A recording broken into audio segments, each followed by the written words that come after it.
We are listening to the cycling podcast at the Giro d'Italia in association with Rafa. Today we are in Olbia.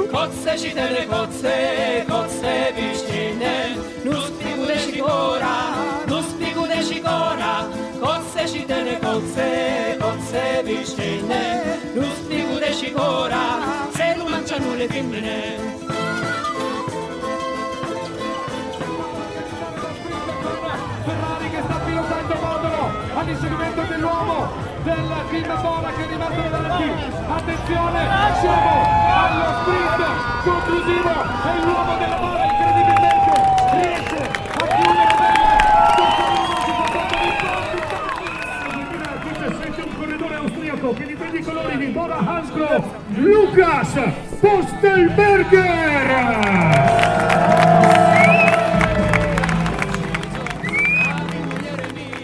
I still have goosebumps, yeah. Was it a plan or was it instinct? No, I mean the plan was to ride for Sam. I have not seen the footage on the TV, so I don't know what happened then. Normally he should do the second last man as a lead out, so something happened. I hear Sam shouting in the radio, go, go, go, and then it was clear.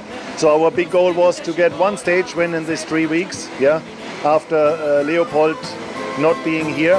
So we achieved it on the first day though.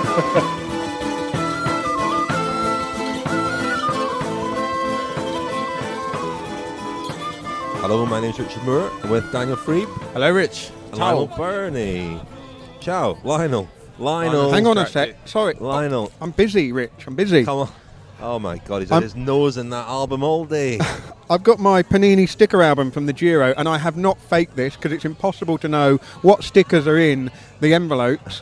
First packet, first rider, Lukas Pöstlberger. No, that's unbelievable. Absolutely. I actually saw him Absolutely. sneak a little peek and look like the cat that got the cream. And there is stage winner. We were played in there by his direct sportif at Bora-Hansgrohe. Who said you weren't a lucky man? Lukas Pöstlberger, the winner, the surprise winner. Well, I say surprise. I mean, you might remember, chaps, I tipped him in the car as we were driving over the finish in Olbia today. I don't remember that. Guy we were discussing earlier. Nobody else talking about Pöstlberger. We talked about that last kilometre. We said this is perfect for Pöstlberger. This has got Pöstlberger written all over it. Yeah, you two might have been nodding off at the time in Italy, but I definitely tipped him as a candidate for today's stage. I just thought it definitely was going to fall to him. But it was a surprise win for everybody else. It was. Who's not been paying attention to cycling. I think, Napalm, you were at the CCC, the Polish amazing. team's bus, weren't Lionel you? wants more credit for this. I know, they were quite surprised, weren't they? Weren't they sort of almost in hysterics? Well, they found it very amusing. That was Marcin Białoblocki's teammates, and they all got back to the finish there and asking each other who won. And when somebody said it was Pöstlberger, they were basically, they were in hysterics. Not quite sure why. Pöstlberger, a carpenter, we learned in the press conference there. But Lionel, it wasn't a hugely eventful stage today. Day one of the Giro d'Italia. I don't know if I've mentioned that, but we're at the Giro d'Italia and we're on Sardinia. And can you give us a brief tale of the tappa? I can, but first, I think these stickers are going to be like tea leaves because Thibaut Pinot was also in the first packet Friend of the open. podcast. So I'm going to stick €50 on him to win the Giro now, just on the basis of that. Steve Morabito, I see you've got there as well. Steve Morabito, of course, a domestique deluxe of Thibaut Pinot. The Morabitos are one of the nastiest mafia families in the south of Italy. They are probably the worst of all mafia families. Or the 'Ndrangheta from Calabria, where we're going on Monday. So hopefully Steve's family are not out in force. But Steve, I don't think they're related. I don't think they're related, but it's quite a common name in that part of Italy. Yeah, not like Steve. No. Strange. Well, anyway, there we are. Tale of the Tappa, please. You mean, should I put my sticker album away until tomorrow? For the moment. Okay. Yeah, so the opening stage of the 2017 Giro d'Italia, the 100th edition of the race. Here we are in Sardinia having a Sardinian beer. It's been a lovely day, if not a fantastic race. In terms of, it wasn't really antipasti even, was it? It was more breadsticks and olive oil. It wasn't. It's whetted the appetite, but I'm looking forward to the main course. The stage was 206 kilometres from Alghero to Olbia. 5 riders lit it up. Cesare Benedetti of Bora-Hansgrohe was the first to start the winning, well, it wasn't the winning move, but the main move of the race. Pavel Brut of Gazprom, Marcin Bialablocki of CCC, Ujer Zupa of Willia Trestina, who are now Willia Sella Italia, and Daniel Tekla-Hymanot, the Eritrean champion of Dimension Data. They were away most of the day, nearly all of the day, never really got much of a lead above 3 minutes or so. Bialo Blocki was the first to get dropped from the group on one of the climbs. The other 4 lasted till 3.7 kilometres to go, and then there were those 2 90-degree right-hand corners that really shaped the finale of the race. The first one caused the second half of the peloton all to come to a stop. The second one is where Lukas Pöstlberger got the gap, and he put his head down and he went for it. He was there trying to lead out Sam Bennett, his teammate, but Pöstlberger's taken the pink jersey, the stage, the Ciclamino jersey as points leader, the white jersey is best young rider, and his teammate Benedetti has the King of the Mountains. What about the Pirelli descending prize? Did you take that? Oh. The Pirelli descending prize didn't happen and wasn't scheduled to happen today anyway. Steven Kruijswijk of Lotto NL Jumbo, pink jersey holder last year, 4th overall last year. He lost 13 seconds, presumably as a result of that hold-up. I think Pierre Hollande also lost 18 seconds, but overall, very little to report. Well, but there we are. Well, I mean, that very dicey 90-degree corner came at about 3.2 kilometres from the line, which I thought was a brave or foolhardy move by the organisers, just outside the line. The no-fly zone. Yeah. I mean, there was a recipe for disaster, and if anything happened there, you were gonna lose time.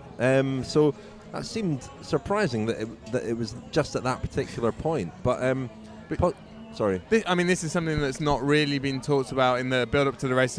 Lots been made of how many contenders there are here for the pink jersey and the Maglia Rosa.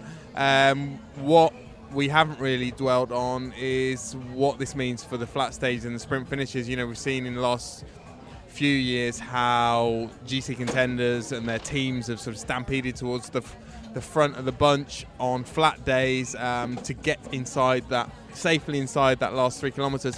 And you would imagine that there will be a bit of chaos on the sprint finishes, in the sprint finishes. Having said that, I think the penalties here at the Giro aren't quite as severe because there are so many stages where you can make up time. So 13 seconds, Kruijswijk losing 13 seconds is not a huge deal, is it? I think it was a welcome breath of fresh air, a rider like Pöstlberger winning in the way that he did. I thought in the press conference it was nice to see a rider not used to winning really enjoying the win. You know, I could have imagined Andre Greipel, nice enough fella, but he sat through hundreds of these press conferences, and here was a guy genuinely overjoyed. I must say, a winner of the RAS a couple of years ago, Pöstlberger. He was indeed, yeah. And the other thing is, one of pretty much 25 or 26 riders who exist in the shadow of Peter Sagan. And Sagan has had a decent spring, but not a stellar spring. He won Kuurne-Brussels-Kuurne and a couple of stages in Tirreno, one stage in Tirreno. But this is the biggest win that Bora-Hansgrohe have had this season so far. And, you know, when you look at their lineup and you look, maybe Sam Bennett might have a chance on stages like this. Perhaps Benedetti, of course, is, you know, good on this sort of terrain. But they're all very much in Sagan's shadow. And for them to come out absolutely, you know, blazing on day one, they really took the race on because it was all planned in a way, wasn't it? Benedetti got in that move, looking for the King of the Mountains jersey, got that. Sam Bennett was well placed, and from Pöstlberger's press conference we gather that Bennett was straight on the radio saying go, go, go when he realised, presumably sooner than Pöstlberger, that the Austrian rider had the gap. It was a very good assist, wasn't it? Great assist, and you know, there was a bit of luck involved because it was a technical finish that some of the sprinters teams seemed to lay off a little bit and maybe underestimated Pöstlberger, but very, very strong ride. You know, you don't see that very often, a rider attacking late like that. You see it with Jelen in the 80s, Brad McGee has done it. First use of finisseur. Ekimov has done that before, but there aren't many riders who can just clip off a rampaging bunch like that. I think you got it exactly right, Rich. He was underestimated because you imagine if, in days gone by, if Fabian Cancellara or someone with a big reputation for doing that kind of thing had gone off, then everyone would have been alert to it. But Pöstlberger's someone with a great record in time trials, particularly as a junior and amateur, and he's capable of that. But I don't think they reacted quickly enough, did they? the other thing is the sprinters, Caleb Ewan second, Andre Greipel third, Giacomo Nizzolo fourth, and then, Sasha Modolo was up there in the top 10 somewhere, but it's not a stellar field of sprinters, is it? And therefore, Gaviria is the top man who I expected to be winning today, and was nowhere. Perhaps because the win wasn't at stake, but I expected Gaviria to be the guy today. Yeah, and the sprinters' trains weren't anything like the same level that you would see at the Tour de France, and that was possibly a factor. There weren't enough bodies to get organised quickly enough and close that gap. What about you, chaps? Worried about Kruijswijk? Well, we're going to hear from Kruijswijk. We are going to hear from him because he is carrying some injuries into this Giro from last week in Yorkshire. I saw him crash very heavily on the first stage in Yorkshire, and then of course he didn't ride the last stage, and there was talk this week that he was suffering, couldn't breathe very well. So I spoke to him yesterday at the team presentation to see how he was doing. Stephen, can you just tell us what happened in Yorkshire with the crash on stage one and how you are now, how you've recovered? It was a big crash in the bunch sprint, so I couldn't avoid it anymore, and I just got stuck between the riders, and I just bruised a little bit my chest, my ribs, and gave a little bit of problems in the second stage of Yorkshire. But I think after a few days rest and building up slowly to the start now, it's getting better. So you've got no problems with your breathing now? You're not worried about it affecting you in the first week? No, I think it's good I took some rest after Yorkshire, and it will be fine. Confident, Stephen? Would you sign for the podium place now, or are you here to win? My ambition here is to get on the podium for sure, but hopefully as the first one we will see.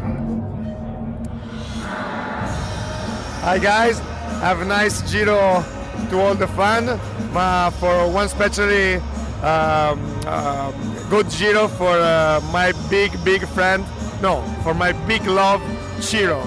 We are listening to the cycling podcast at the Giro d'Italia, supported by Science in Sport. Science in Sport, fueled by science. We heard there from Filippo Pozzato. We'll talk about that in a moment, but before that we heard about Science in Sport, our sponsors. Thank you very much indeed to them. A reminder that throughout the Giro and any other time you can get 20% off Science in Sport products at sciencesport.com if you enter the code CPOD20 at the checkout, CPOD20 for 20% off. We will be playing some nutrition-themed features throughout the Giro, one a week, so stay tuned for that. But Pozzato there, Daniel, you spoke to him at the presentation, I think. One of the most surprising things that happened today during the stage was that Pozzato favorited a cycling podcast tweet mid-stage. And as we said, Rich, Rich, we would suspect a ruse with any other rider that they had someone set up to tweet during the stage. With Pozzato, it's entirely feasible that he was tweeting during the stage. He was almost tweeting. During the presentation yesterday, he was on his phone right until the moment when they got called onto the stage. I did speak to him. He's so pessimistic. Well, that's based on these last 5 years of results. It's true. 10 years. 10 years. I said, joking aside, what stage might suit you? And he said, ma, your mum means but in Italian. His favourite word is but, that might be a good stage for me, the stage to Terme Lunigiane in about a week's time or a few days' time. That might be a good one for him, but, and there's always a reason why he can't win. As we discussed, it's not a good enough cyclist. As we discussed on our Giro Friends Special, our Giro 100 Friends Special, available at cyclepodcast.com if you sign up as a friend. Thank you to all those who have. We discussed a plan that the sponsors might have, reenacting a scene of old in the Giro. Willier Tristina, his bike manufacturer, who arranged back in the 40s for fans of the team to stand on a mountain and basically push riders up it. And we thought the same might happen with Pozzato at some point in the Giro. This is not the cycling Pozzato cast. I think we need a legitimate reason to mention him from now on. Just one last thing. He favorited a tweet during the stage. What more justification could there be? One last thing on crowd involvement and Pozzato. You do often see now, and this is something that he's really whipped up himself on social media, you do often see banners and signs and graffiti on the road to the effect of Filippo, try harder. There are loads of women at the top on climbs, or they don't usually use the word women. Usually something more vulgar than that. Oh dear. Well, I'm glad I can't understand that particular graffiti. My poor eyes. I'm recreating the age of innocence of childhood with my Panini sticker album. So I'll concentrate on that. You opened another pack there while we were taking a little break, and you're gonna. This is a way of getting people to carry on listening. You're gonna open your next pack of stickers at the end of the podcast, aren't you? First impressions of Sardinia, chaps?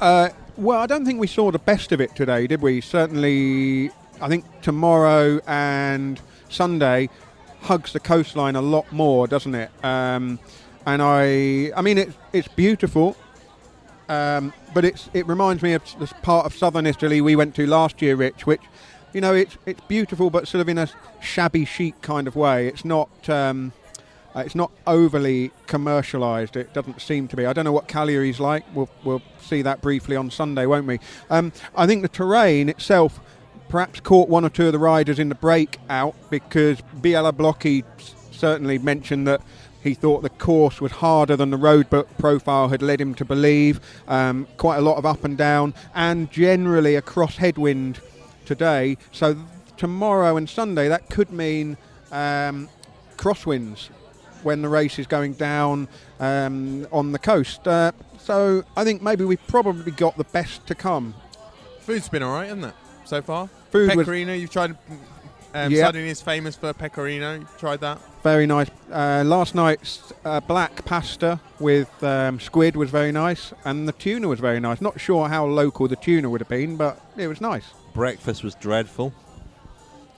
Yeah, Italian breakfast is not good, though, is it? Italian breakfast remind me of breakfast I had as a student when I didn't have anything in the cupboard or in the fridge. I thought you were going to dairy say. products. I thought you were going to say it reminded you of prison breakfast, and you were going to let us into a little secret about your past. I've never been in prison, but I can imagine that's what breakfast are like. There is a thing called fette biscottate, which are these like desiccated bread.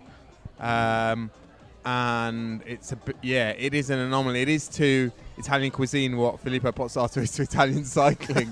No one understands why it's still there. Is that the stuff in the plastic wrapping? It is. Basically very, very dry biscuit-style bread that crumbles as soon as you do anything to it. It's awful. Awful stuff. Well, at least we got into a hotel, Lionel. I understand that anyone who went to the Bardiani team hotel last night was told that there was no cycling team staying there. They'd battened down the hatches, and everyone was turned away. A dramatic start to Giro last night. It was interrupted our dinner. News that 2 riders at Bardiani had tested positive. Yeah, one was Stefano Perazzi, King of the Mountains at the Giro in 2013. The other was Nicola Ruffoni, who won 2 stages of the Tour of Croatia last month. And they tested positive for growth hormone releasing peptides. They're awaiting the B sample, aren't they? And the team is allowed to continue, presumably, until the B samples are tested and the results released. And then, according to the UCI's rules, they should be kicked out of the race because they'll have had 2 positive tests in a certain period of time. So it's almost like they've had a bit of a stay of execution here. I have to say, whilst it's very disappointing news, it didn't necessarily cause shockwaves, did it? I mean, it wasn't like the great scandals of a decade ago, 2006, 2007. It was a bit sort of Operation Puerto light, really, wasn't it? Operation Puerto Zero, I would say. But yeah, it was obviously dramatic that it happened so close to the team presentation. Actually, during the team presentation, I think we can hear now from the team press officer Paolo Barbieri, followed by Bruno Reverberi, who's the long-term or the long-serving manager of the Bardiani team. This morning in Alghero, just talking about some of the timings and some of the circumstances of that news breaking yesterday. We believed, and we still believe, that if there will be a positive on the sample B, these are just too stupid in a group, in a large group. And we strongly believe in our sport project. We ran this project in 2013, and we had no shadows, no any stories on our team, and so we didn't feel that we had to stop the race. We would like to honor the race, so we'll try to do our best on the roads. Per forza, perché poi gli altri non sono mica responsabili. The others aren't to blame for any of this, neither the riders nor the team. We've got a team of kids who didn't say a word to each other this morning at breakfast. You start with your morale in your boots when you get two teammates leaving the race with these problems, because you guys can see it too. In the papers, they don't just write Pirazzi, it's Bardiani, with a photo of the whole team. All the guys who have nothing to do with it, yet are implicated. Ruffoni and Pirazzi didn't say anything when they left. One of them spoke to his agent. I'm not going to stand there listening to their excuses or apologies. I know what's what here, more or less. It's not the first time. Even the most glaring crime, they'll never admit it. They'll say it was a dietary supplement, it was this, it was that. All that bullshit that I've heard 1,000 times. Interesting there, Daniel. Bruno Reverberi saying that it's that he doesn't believe in the two riders and that it's not something that has been obviously condoned or happened with the awareness of the team, but it's a team that's got a long history and a pretty checkered history. The team started in 1982. It's had various different names. Ceramiche Panaria at one point, CSF Colnago, another point now Bardiani. Several high-profile or medium-profile doping scandals over the years. Maximilian Richesi had a 2-year ban for stanozolol while he was riding for Panaria. He's now, of course, with Quick-Step. Emanuele Sella was riding for the team when he tested positive for EPO after winning 3 stages and finishing 6th at the Giro in 2008. Mattia Gavazzi had his problems with cocaine in 2010 with this team. So a lot of incidents where they've been caught on the hop, but perhaps haven't enforced a culture where there's a zero tolerance to doping. Yeah, it's very similar to Gianni Savio's team, Androni. They always pretty much say the same things when riders do test positive. They say it's nothing to do with them, which, you know, we're perhaps inclined to believe, but it doesn't necessarily excuse them. There is a school of thought in cycling that the team should be completely responsible and that this is the only way to enforce a policy of zero tolerance. I mean, I've spoken to people at La Française des Jeux in particular about this in the past. Fred Grapp, the coach there, is or would be in favour of the whole team losing its licence and the whole team effectively going out of business if any rider tests positive there. But these guys, we talk about an old school mentality, and they do have an old school mentality, I think, Reverberi, but that doesn't mean that he's necessarily encouraging or condoning or endorsing doping. And I would also say that it's an occupational hazard for these teams now, particularly with the World Tour set up the way it is. This is a professional division team, so a second-tier team. And they're forced to compete with teams whose budget is 5, 6, 7, 8 times what theirs is. And consequently, they're fishing really in fairly precarious waters when they're looking for signings, I would say. They're looking for bargains. They're looking for riders, often very experienced riders who are perhaps going towards the end of their career. And I think they will probably, every now and again, pick up the odd toxic, the odd contaminated fish. And, you know, Pirazzi, if you look at the way he rides and the way he's ridden over the last few years, it's almost obvious, you would say, that he would be a rider who was at risk. And we've certainly raised eyebrows at some of his performances in the past.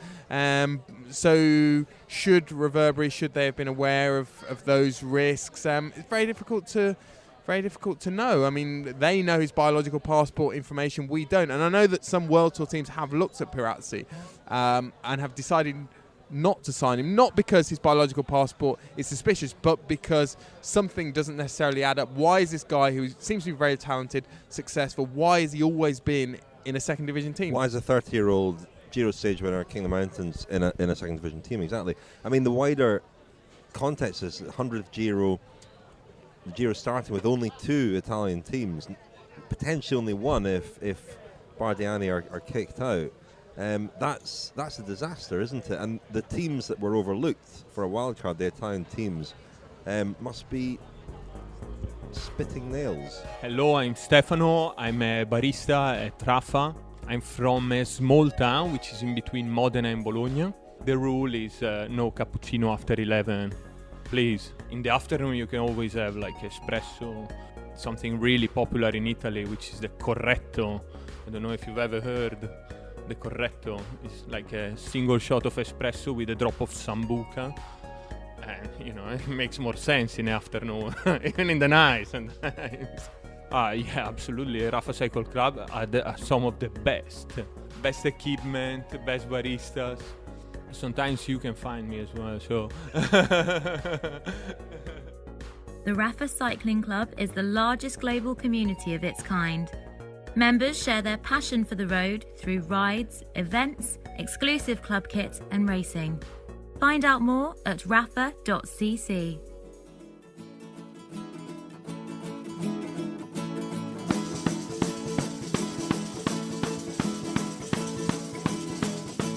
Mia esce ballo, mamma mia, non posso uscire, mi manca la gunella per poter comparire, mi manca la... Douglas Ryder, team principal of Team Dimension Data for Quebecer.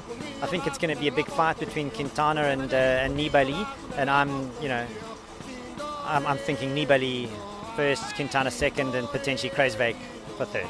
Caleb Ewan, and I think Adam Yates will win the Giro.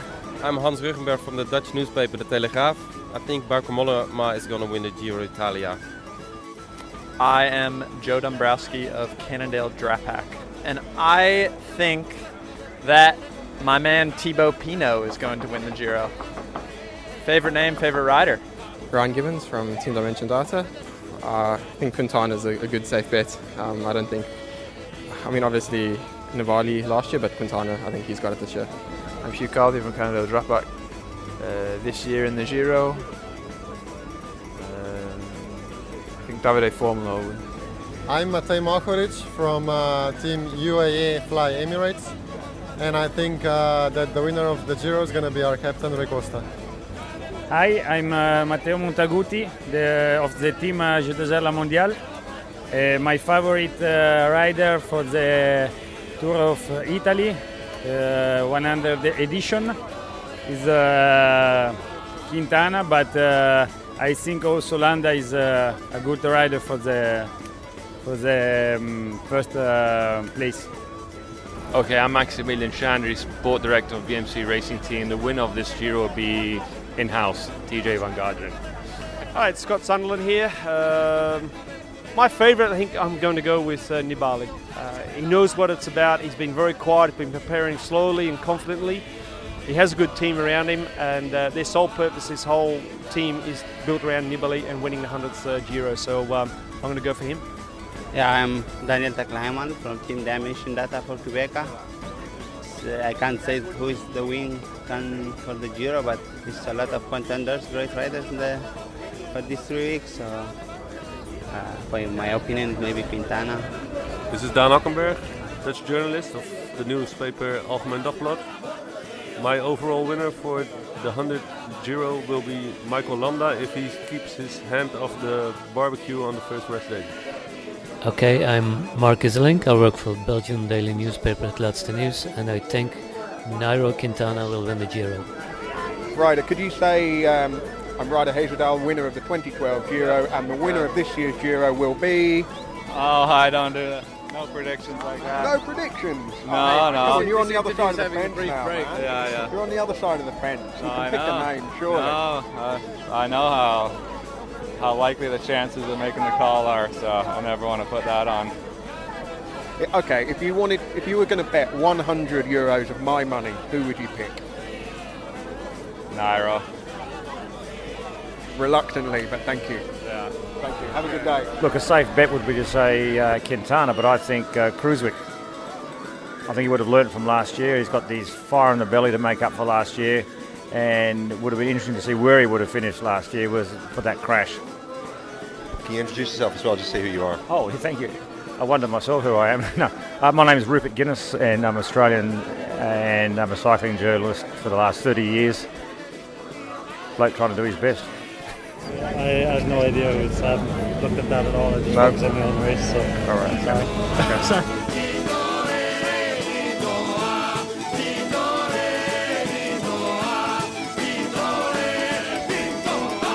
So we heard there the tips, the nominations, selections from some of the riders, journalists and other people on the race. And we heard particularly from, well, at the end, we heard from Sam Bennett showing absolutely no interest in. Well, it's quite typical, isn't it? That's not untypical. But we'll get on to our predictions and forecasts in a moment or two. Before we heard that, the Vox Pop there, we heard from the wonderful Stefano, the barista at Rafa.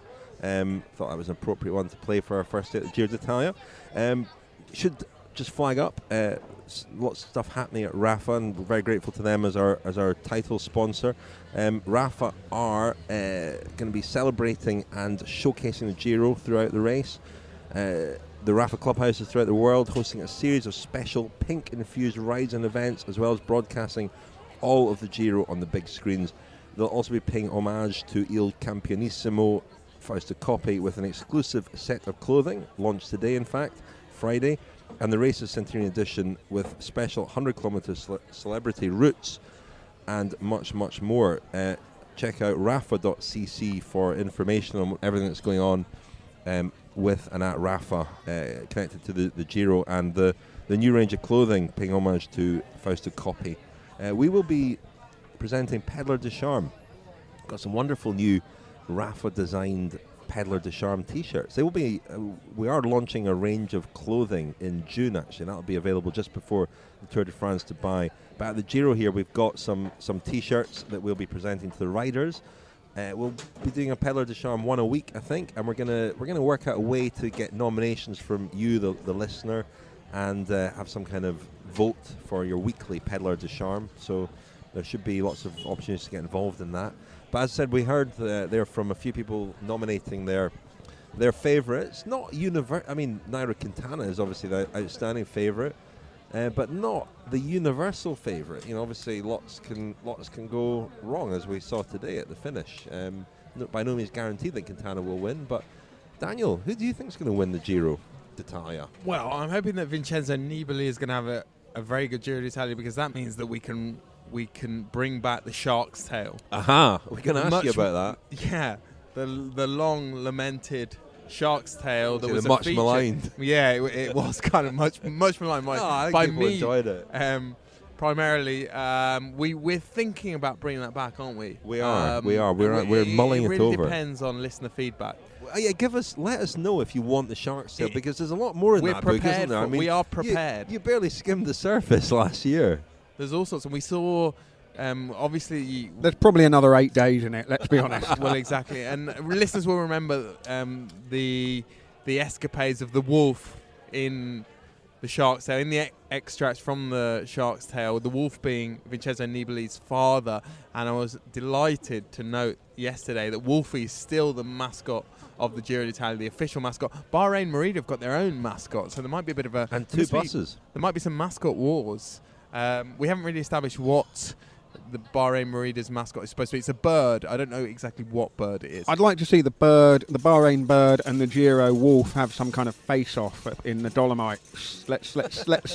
Let's have that happening in the Dolomites. Talking of wolves, though, a dog came into Lukas Pöstlberger's press conference this afternoon and was barking. I thought it was his mascot, but there was barking in the press. Extraordinary. It was a barking press conference. Lionel, good job. Bardiani was Operación Puerto Zero, not the real thing. Yeah. The dog coming into the press conference. That would have caused all sorts of speculation. And whose nickname is annoyed at having blood bags named after him.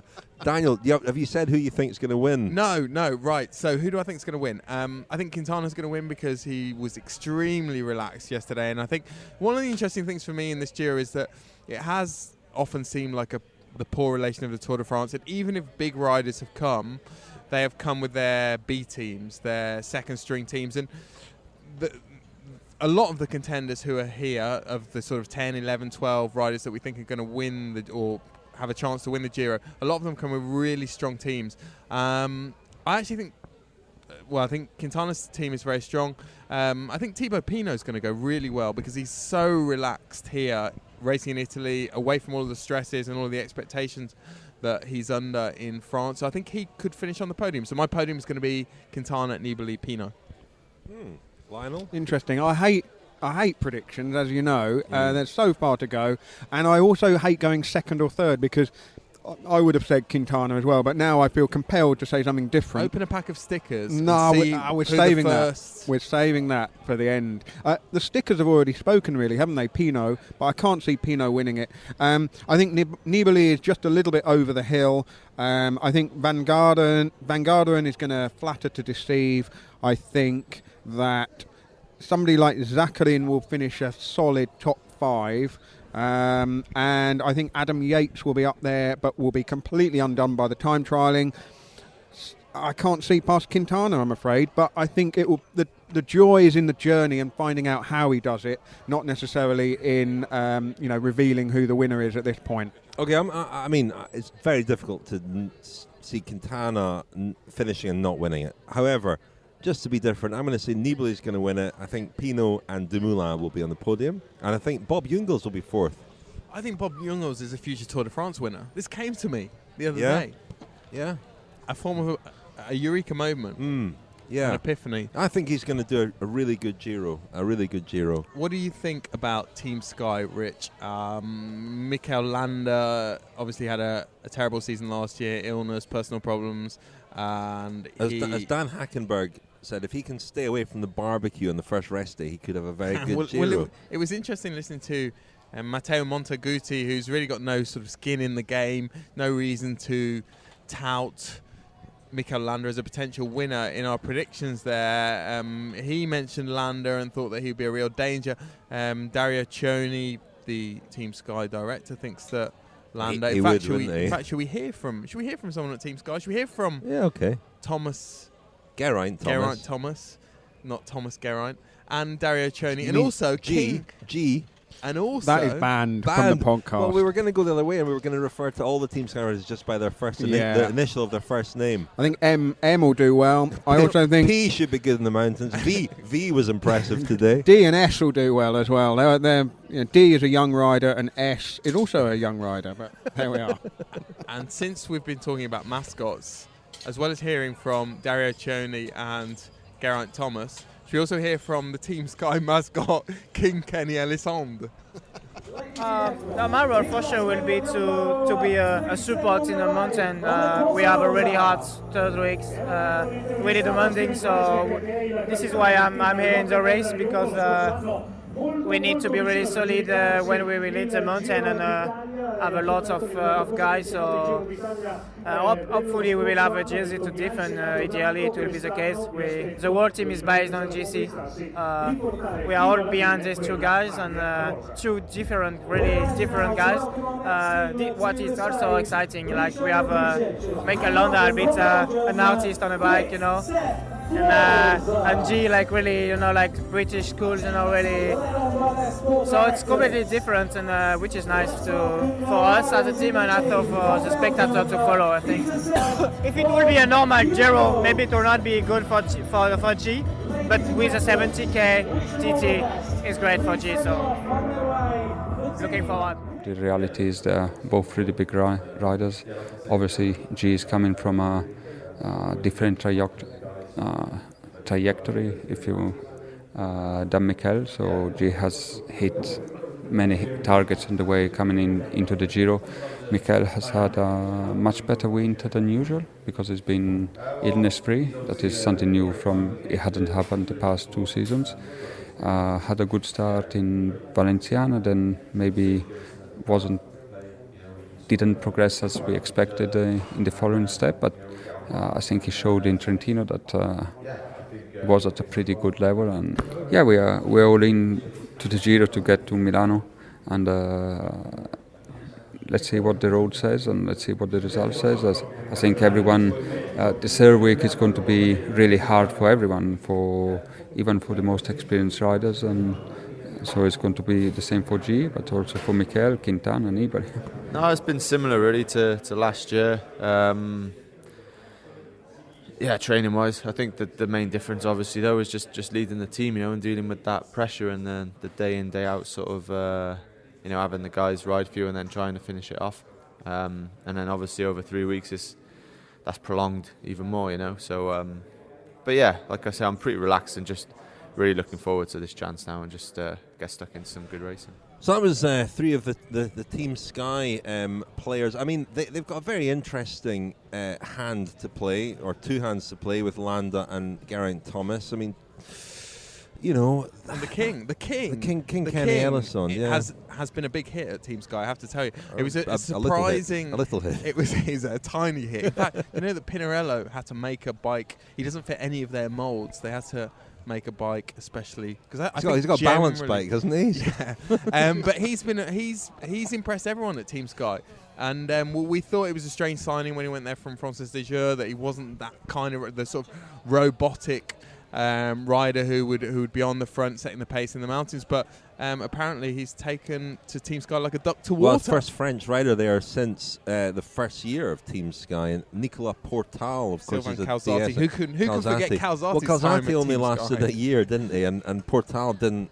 Did Portal do 2 years as a rider before, or even 1 year, I think? So but he is sports director now. He's a sports director now, yeah. But French riders haven't really fitted in there, but they have got very. I was speaking to somebody at Team Sky who was saying that Mikel Landa's problem is that he's so talented that he doesn't expect he gets a bit freaked out when his legs hurt. He doesn't. Cycling doesn't hurt his legs normally, and he gets a bit worried when his legs hurt. And other people say to him, that's kind of normal. That's what's supposed to happen. It's interesting that the psychology of it is. Well, it's probably at least half of it for the top guys when physically they're so evenly matched, really. Just talking to Rod Ellingworth, the Sky race coach, this morning about how Geraint Thomas will approach the race. And last week I was saying about how Thomas's best days are in the first half of the race, and he could get undone by all of the repetitive climbing and repeated aggression in the final week. And Rod Ellingworth kind of said, and this sounds a bit like almost double speak, if Geraint Thomas tries to win the race, he'll certainly lose it. But if he tries to just get on the podium and just hang tough with everyone, he then might create a chance to win. And so he needs to really ride very conservatively, which is really difficult to do, isn't it? Because if you're feeling good early on, say on Etna or Blockhouse or one of those stages, you could just get it wrong. You could put yourself in a position, talking about Geraint Thomas here, where he just shows too much of his hand too early and does too much too early, and the winner will be the rider who's the best in the last week, I would have thought. And of course Thomas is so inexperienced that doing precisely that, really fighting through and struggling through when he is on a bad day. And I think this is the big doubt that everyone has. He's always sat up in the past when things have not been going well, and he's always saved himself for another day. And you know, it was interesting to hear him talk about the pressure, because you always think that Geraint Thomas, that's not really an issue, and that's not really what's going to cause him any significant problems. In contrast to someone like Thibaut Pinot, who, as we know, is of a fairly sort of nervous disposition as far as stress is concerned, the stress of leading a team. But you always think that is the least of Geraint Thomas's problems. And Landa, we remember his performance in the Giro a couple of years ago, and how at that point he looked like the best climber in the world, not just in the Giro. And you thought that here was someone who's on the cusp of a massive breakthrough, and he was on the cusp of possibly winning Grand Tours and maybe even dominating a Grand Tour for a few years. He was that good, and then disappeared completely last year for various reasons. So it's going to be interesting. I mean, I still see them as being a rung below Quintana, but it would not surprise me if Mikel Landa did produce the kind of performance that he showed a couple of years ago and won the race. Well, there's a parallel with Michał Kwiatkowski. An awful lot of riders who go to Sky struggle in their first year at Sky, because they do impose a different kind of training on them. There's no question. If you speak to riders, they impose a different. I'm not going to say they make them train harder. They just impose a different kind of training on them, and a lot of them struggle. Is there singing going on behind us or something? There's some kind of male chorus. I hope it's not Happy Birthday, because we don't have the rights for Happy Birthday, famously. We don't. That could ruin us. But yeah, Sky, a lot of riders who go to Sky really do struggle initially. I think Diego Rosa, who's riding here for Team Sky, has struggled to adapt to that. Kwiatkowski struggled last year, but he's flowering this year, the Vanity signing. and Landa perhaps might find his rhythm this year. Who knows? Who knows? He might be due a big performance. Should we wrap things up there, chaps? Lionel? Sorry, Lionel, of course you got the big reveal. Well, yeah, we're going to open another packet of stickers here to see who tomorrow's winner will be. I got really excited there because there are two Willia Tristina riders in here. I keep calling them Willia Tristina, Willia Selle Italia. So tomorrow's winner, everyone, you can pile on at the bookies with this. Matteo Bussato or Ilya Koshevoy of Willia, Jasper Stuyven of Trek, or Christian Codden of Cannondale. One of those 4 riders will be tomorrow's stage winner. I don't think they're even all riding, They're Lionel. all riding. I've checked. They're all riding. Are they? Yeah, that's the second packet of stickers open. Because this is the problem with the Panini album. It's squads rather than teams. Yeah, let's not point out the problems at this early point. But it's going to be great fun. It's going to be great fun. It's going to be a great subplot to what goes on. We're going to wrap things up there. We're going to be back tomorrow. Before we do wrap things up, quick mention of Eurosport. We're hooking up again with Eurosport at the Giro d'Italia. We're going to be giving away actually Eurosport subscriptions to the Eurosport player. So stay tuned for competition details for that. But you can watch the Giro d'Italia live and exclusive on Eurosport and Eurosport Player. UK viewers can also watch highlights of each stage at 10 p.m. on free-to-air channel Quest. There's a special offer for the Eurosport Player, £29.99 for an all-access pass for the rest of 2017, meaning you can watch all of Eurosport cycling coverage live or on demand. Go to uk.eurosportplayer.com for more details. That's all for today. We're in Sardinia for another couple of days, and we go to Sicily where we take delivery of our Maserati. We're being sponsored by Maserati at the Giro once again, and we're very excited about that. We're bumbling around in a hire car at the moment. Won't reveal the model. It isn't a Fiat 500, which I feared, but it's not much better. And Rich, just a couple more things. We're hitting Instagram hard at this Giro. The cycling podcast, we're going to be posting stories, pictures. Also, we've got an Italian podcast going live in the next 24 hours. So it's an interview that I did with Mauro Vegni, the director of the Giro d'Italia. About a 25-minute interview. So any Italian speakers out there, anyone who wants to learn Italian can listen to that. It's a bit of an experiment. We'll see how it goes. And we should say that also on Monday morning, Kilometre Zero begins. We're doing 3 Kilometre Zeros a week, sponsored by All Press Coffee. Thank you very much indeed to them. A new sponsor for the cycling podcast. Gratefully welcomed aboard. And Monday will be a Kilometre Zero on the islands, but we've got lots of good Kilometre Zeros planned for the rest of the Giro. So for the moment, thank you very much, Lionel. Thank you, Richard. Thank you, Daniel. Thank you.